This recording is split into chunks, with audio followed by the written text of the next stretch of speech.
हमारी। सावन के खत्म होते ही भादों का महीना शुरू हो गया और त्योहार शुरू हो चुके हैं।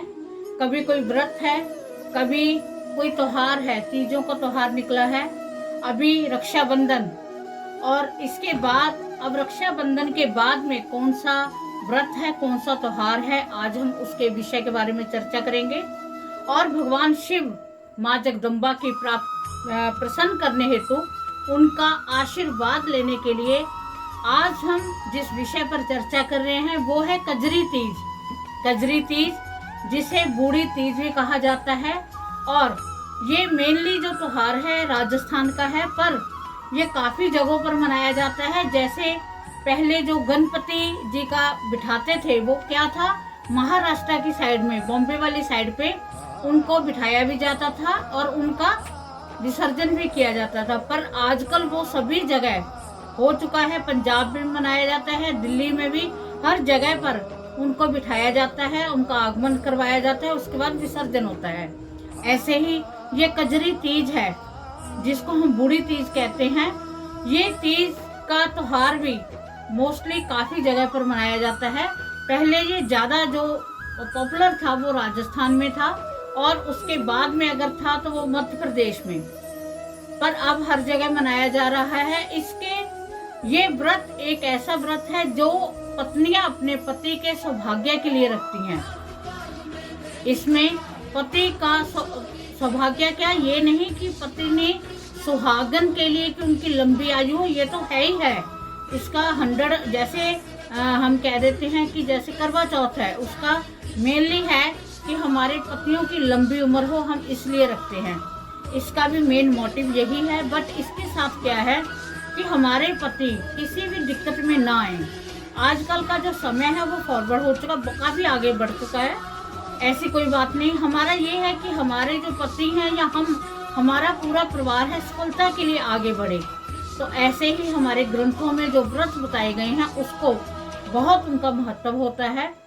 जो व्रत नहीं रख सकता उसके लिए अलग विधान होता है, जो रख सकते हैं उनके लिए बहुत ये व्रत शुभ है। और इसको सुहागने अपने पति के लिए, और जो कुंवारी लड़कियां हैं वो अच्छे सुहाग की प्राप्ति के लिए इस व्रत को रखती हैं।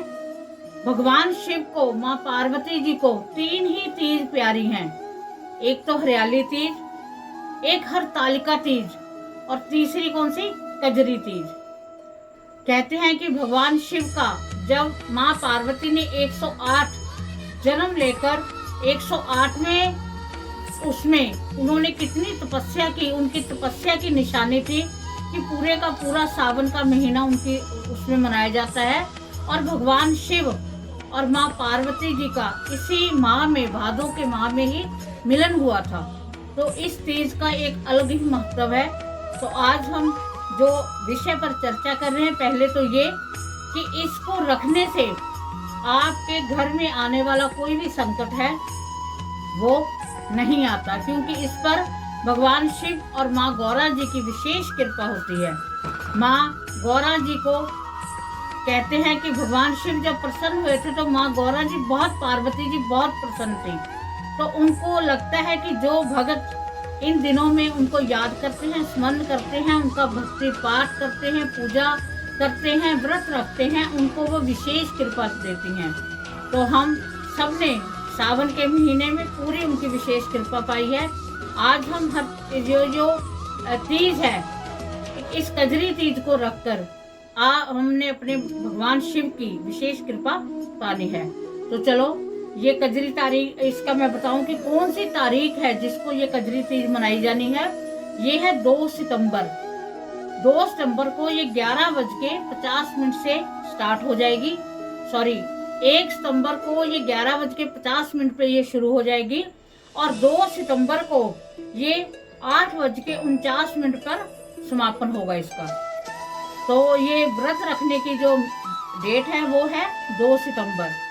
तो 2 सितंबर को आपने, अब मैं विधि बताने जा रही हूँ, आपने सुबह नहा धोकर उसके लिए क्या करना है, स्वच्छ वस्त्र पहनने हैं, अच्छी तरह अपने श्रृंगार करना है, हाथों में मेहंदी लगानी है। जैसे सुहागने बड़ी अपनी विधि से करते हैं हम सभी कार्य, जैसे हम भगवान, जब हम करवा चौथ का व्रत करते हैं वैसे ही आपने तैयार होना है। और तैयार होकर आपने क्या करना है, अपने घर की किसी भी दीवार पर थोड़ा सा पोत कर उसे गोबर से, या अगर आजकल अवेलेबल नहीं है तो आजकल और भी आप जो भी आपको लगता है तो मिट्टी ले सकते हो, उससे आपने थोड़ी सी लीपनी है। और वहां पर आपने एक तालाब की आकृति बनानी है। ऐसी आकृति बनानी है कि वो आपको लगे तालाब है। पहले मैं आपको थोड़ा थोड़ा सामान नोट करवा रही हूँ, उसको आप नोट कर लें भी आपको क्या क्या सामान चाहिए। इसमें पूजा के लिए एक तो आपको लकड़ी का पाटा चाहिए जिस पर भगवान शिव, माँ पार्वती जी और माँ तीज विराजमान हो सके। और दूसरा आपको क्या चाहिए, जैसे दूध हो गया, घी होगी, दही होगी, काजल हो गया, मेहंदी होगी, एक नीम की टहनी होगी, एक छोटी सी नथ होगी, और उसके साथ क्या होगी, चने होंगे। आपने एक सूत जैसे कहते हैं ना, सूत ही कहते हैं, उसमें आपने चने की दाल और शक्कर घी मिलाकर सातू बनाना है। जैसे हम सातू बनाते हैं वो तीनों चीज आपको चाहिए, चने की दाल, घी और शक्कर।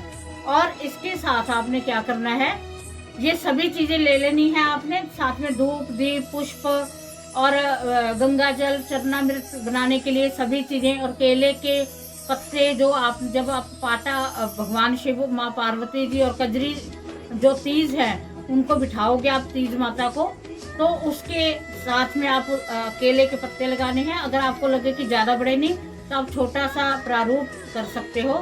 उसके साथ आपने एक लोटा भर के जल लेना है और एक नारियल लेना है, एक चुनरी लेनी है माता रानी के लिए, देसी घी का आपने दीपक लेना है। अब हम शुरू करते हैं कि ये विधि हमने कैसे कैसे करनी है। सुबह आप नहा धो लिए, आपको मैंने बता दिया कि आपने किसी दीवार पर आकृति बनानी है तालाब की। जब आप तालाब की आकृति बना दोगे तो फिर आपने थोड़ा सा कुछ ऐसा बना लेना है मिट्टी का, जैसे गोला बॉल टाइप बना लेनी है, और उसमें जो नीम की टहनी है वो आपने लगा देनी है। ठीक है, टहनी लगाकर उसके बाद उनके आगे आपने पाटा रख लेना है, जहां पर आपने भगवान शिव और माँ पार्वती जी को विराजमान करना है। और टहनी लगाते समय आपने ध्यान रखना है कि जो आपने तालाब बनाया है बीचों बीच लगानी है टहनी, मतलब दोनों साइडों में से बिल्कुल आप सेंटर में रख लो टहनी को। उसके बाद में आपने क्या करना है, आपने जो लकड़ी का पाटा लिया है उस पर आपने रेड कपड़ा बिछा लेना है। भगवान शिव को, अगर आपके पास कोई और नहीं, मूर्ति वगैरह नहीं है, तो आप उनका जो भी आपके घर में चित्र है माँ पार्वती जी के संग उनको लगाएं। और माँ तीज का, जो कजरी तीज के रिलेटेड माँ जगदम्बा है, तीज माता है जिसे हम कह देते हैं, उनका आपने, नीमड़ी माता भी इनको कहते हैं, राजस्थान में मोस्टली नीमड़ी माता बोलते हैं, तो आपने उनका चित्र लगा लेना है। ये चित्र आराम से उपलब्ध हो जाता है, आप यूट्यूब पे गूगल में आप निकालोगे तो आपको उनका चित्र मिल जाएगा, वो निकाल लें आप। अगर नहीं आपको लगता, वैसे आप निकाल लें तो बहुत अच्छी बात है, अगर नहीं तो आप उनकी कोई सुपारी से या किसी और प्रारूप से आप उनको विराजमान कर सकते हो।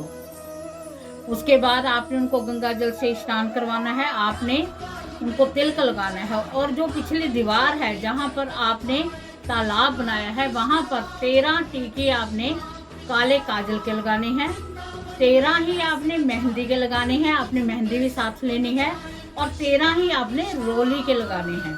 ठीक है, 39 टीके हो गए आपके। उसके बाद में आपने उनको जो चुनरी आपने ली है, चुनरी उड़ा देनी है। उनको नथ है, अगर आपके पास प्रारूप दूसरा है तो आपने नथ उनकी रख देनी, एक नथ जरूर लेनी है आपने, क्योंकि जो अर्घ देते हैं हम इसमें तो वो नथ और उनको देखकर ही देते हैं। मैं आगे आगे आपको विधि बताऊंगी।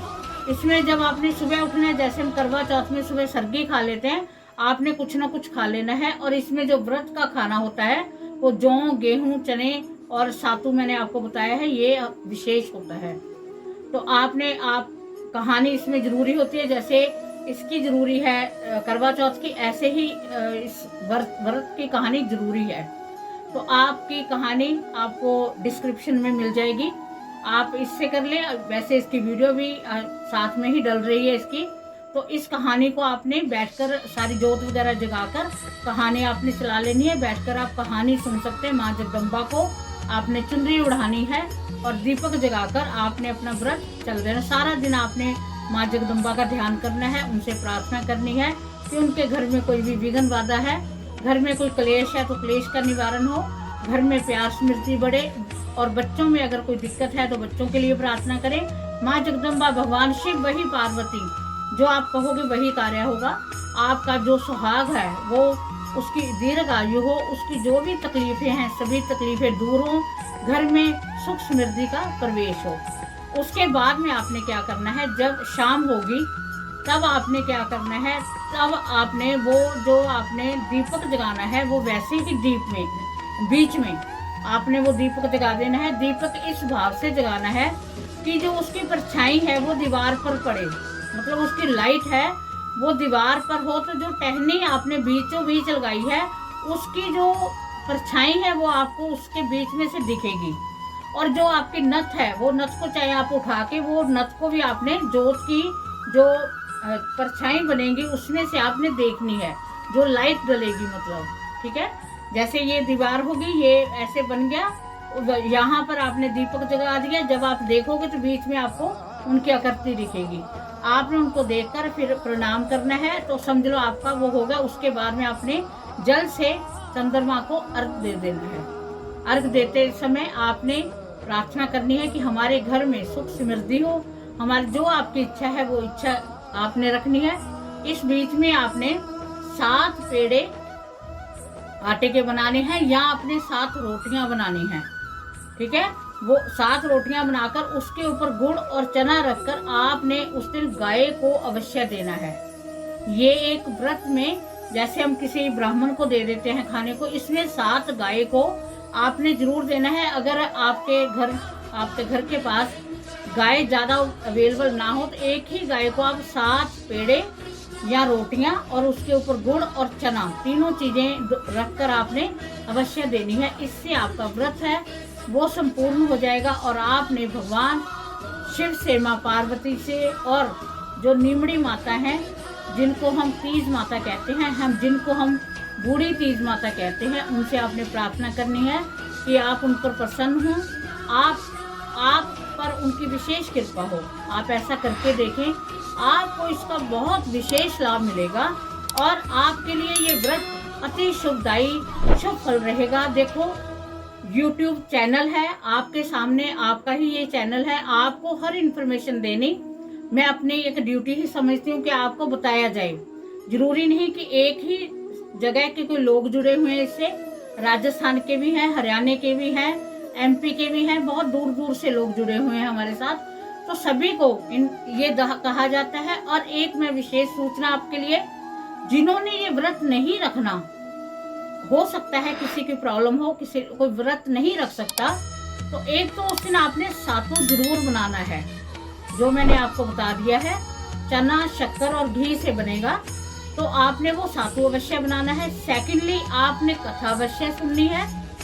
तीसरा, आपने 7 रोटियां या 7 पेड़े, उसके ऊपर गुड़ और चने की दाल रखकर गाय को अवश्य देनी है। आप देखना, आपके घर से संकट का निवारण हो जाएगा। आप पर भगवान शिव की, माँ पार्वती की, माँ नीमड़ी की, तीज माता की आप पर विशेष कृपा होगी। आप ऐसा करके देखें, आपको अवश्य ही इसका फल मिलेगा। और जो बहुत परेशान है, जिनको हल नहीं मिल रहा, वो प्रार्थना करें कि हे माँ तीज माता, मैं अगली बार फिर आपका ये व्रत करूंगी, फिर ऐसे ही कहानी सुनूंगी, ऐसे ही विधि पूर्वक करूंगी, मेरी ये समस्या हल कर दो। आप देखना, आपकी वो समस्याएं अवश्य ही खत्म होंगी। तो उम्मीद है कि आपको वीडियो पसंद आई होगी। अगर पसंद आई है तो चैनल को सब्सक्राइब करो, शेयर करो, फॉलो करो, और इस आपको कैसा लगता है, कैसी आपको वीडियो लगती है, इसके बारे में कमेंट अवश्य किया करें। और इसके साथ मैं हर संडे लाइव होती हूँ। आपकी कोई भी समस्या है, अपनी डेट ऑफ बर्थ लेकर मेरे साथ आप लाइव हों। आपकी जो समस्या है, माँ जगदम्बा रानी की कृपा से आपकी सभी समस्याओं का हल हो जाएगा। इसी के साथ जय माता।